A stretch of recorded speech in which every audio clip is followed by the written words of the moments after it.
صحافی عمر دراز بٹو نے میڈیا سے گفتگو کرتے ہوئے کہا کہ مشہور مقدمہ قتل فیضان مظہر ملکیرہ میں ایک بار پھر 11 جون تک عبوری ضمانت میں توسیع کی استدعا منظور۔ اس بار پولیس نے ایس ایچ او تھانہ فورٹ عباس محمد عدنان بھٹی کی نگرانی سیکیورٹی کے سخت انتظامات کیے گئے تھے۔ ذرائع قانونی ماہرین کے بعد از گرفتاری ملزمان سے پولیس شفاف میرٹ پر تفتیش کر سکتی ہے۔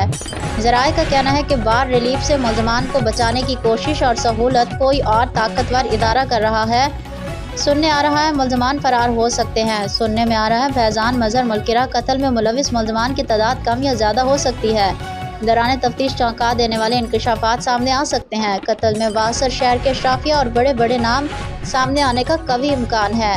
میری chief justice Lahore high court, chief justice supreme court of Pakistan سے مؤدبانہ اپیل ہے کہ ناحق قتل ہونے والے مقتول کے خاندان کو انصاف کے تقاضے پورے کرنے کے لیے نوٹس دیں اور وزیر اعلیٰ پنجاب مریم نواز شریف، آئی جی پنجاب عبدالکریم عرفان کاٹھیا، آر پی او بہاولپور، ڈی پی او بہاول نگر محمد عمران کھوکھر سے اپیل ہے کہ عبوری ضمانت منسوخ ہونے کے بعد بھی میرٹ پر تفتیش مکمل کر کے چالان مرتب کریں۔